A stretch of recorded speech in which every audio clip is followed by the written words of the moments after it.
할렐루야. 우리는 그리스도 예수 안에서 구원받고 후사로 부르심을 받은 하나님의 자녀들입니다.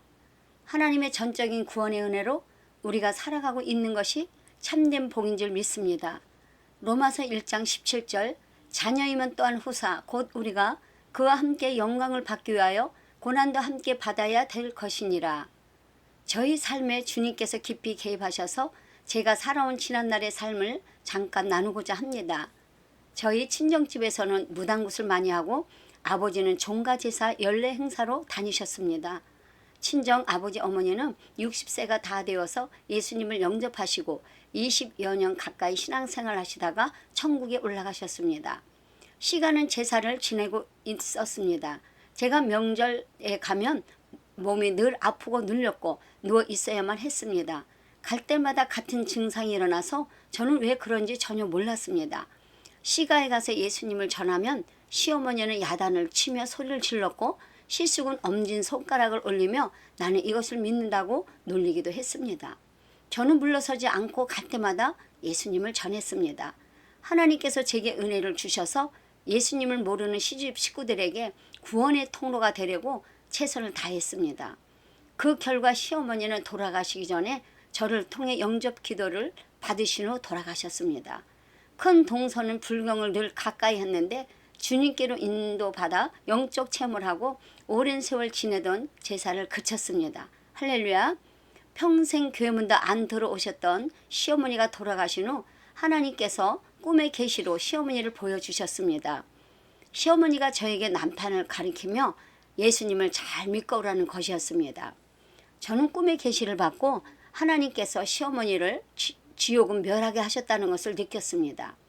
저는 초신자 때부터 각 예배를 거의 빠지지 않고 다녔습니다. 집에서 교회까지 먼 거리인데도 어린 두 아이를 데리고 다녔습니다. 요한복음 4장 23절에서 24절 아버지께 참되게 예배하는 자들은 영과 진리로 예배할 때가 오나니 곧 이때라. 아버지께서는 자기에게 이렇게 예배하는 자들을 찾으시느니라. 하나님은 영이시니 예배하는 자가 영과 진리로 예배할지니라. 예수님도 예배의 중요성을 말씀하셨듯이 저도 초신자 때부터 설교 중에 예배의 중요성을 가장 많이 들었던 것 같습니다. 그 말씀들이 신앙생활에 지침이 되어 예배에 빠진 일이 거의 없었습니다. 그러나 저는 예민하고 민감해서 조금만 눌림이 오면 밥도 못 먹고 더 심하면 몸에 이상이 오기도 했습니다. 그런 가운데 신앙생활의 열심은 특심이었고 최선을 다했습니다. 고린도후서 9장 6절 이것은 곧 적게 심는 자는 적게 거두고 많이 심는 자는 많이 거둔다 하는 말이로다. 많이 심는 자는 많이 거두기 위해 헌금도 최선을 다해 드렸습니다. 저는 철저히 말씀 중심적인 곳, 기도와 말씀의 균형을 이루어야 한다는 곳, 영적 경험을 하면 신비주의로 여기는 곳에서 30여 년 열심히 신앙생활을 했습니다. 그때의 저희 영적 멘토이신 목사님은 상당히 성령께 붙잡아서 말씀을 전하시고 성령의 인도하심을 받으신 분이셨습니다. 저는 은혜도 많이 받았고 말씀을 들으면서 상처 치유도 받았고 영적 체험도 많이 했습니다. 말씀 중심으로 듣다 보니 필요할 때 주님께 물으면 성경 말씀을 주셨습니다. 저 또한 말씀을 열심히 읽고 암송도 하고 키티도 했습니다. 제가 다녔던 교회는 말씀으로 양육하는 교회였습니다. 매달 헌신야배를 통해서 기도를 많이 하라는 말씀과 성령님께 무엇이든지 물어보라는 말씀을 들었습니다. 저는 그때 묻는 기도를 하게 되었습니다. 요한복음 16장 13절 그러나 진리의 성령이 오시면 그가 너희를 모든 진리 가운데로 인도하시리니 그가 스스로 말하지 않고 오직 들은 것을 말하며 장래일을 너희에게 알게 하시리라.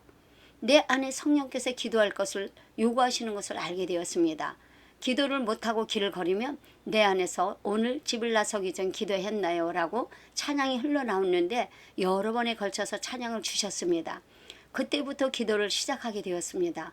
그러니까 성령님이 말씀을 기초한 가운데 기도를 하기 원하셨던 것입니다. 요한계시록 1장 3절 이 예언의 말씀을 읽는 자와 듣는 자와 그 가운데 기록한 것을 지키는 자는 복이 있나니 때가 가까움이라.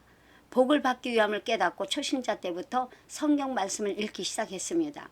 저는 그 복을 땅의 복으로 여겼습니다. 지금에서야 구원의 복이요 생명의 복이요 영생의 복이라는 것을 영의 세계로 들어오고 나서 알게 되었습니다. 요한 3서 1장 2절 사랑하는 자여 내 영혼이 잘됨 같이 범사가 잘되고 강건하기를 내가 간구하노라. 하나님께서는 우리의 영혼이 잘되는 것을 우선으로 여기십니다.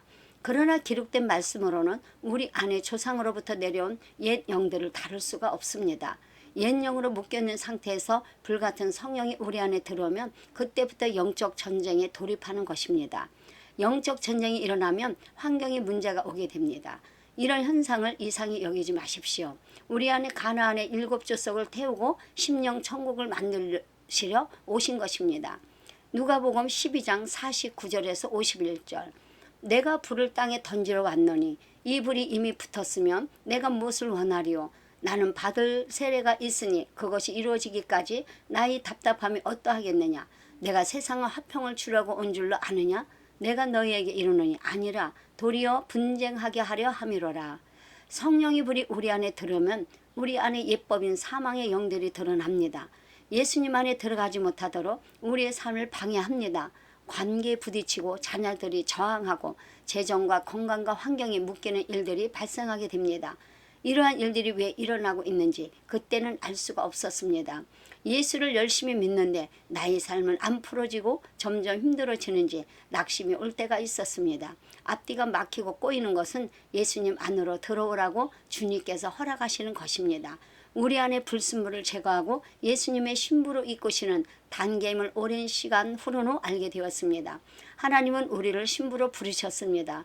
신부로 만들기 위해서 저와 여러분을 작업하시는 것입니다. 성령님께 늘 기도로 묻고 인도함을 받으셔야 합니다. 한 단계 한 단계 순종할 때 성령의 이끄심의 영의 통로가 열리게 됩니다. 계속해서 따라오시면 귀한 영의 세계를 맛보게 됩니다. 오늘 영상은 여기까지입니다. 감사합니다.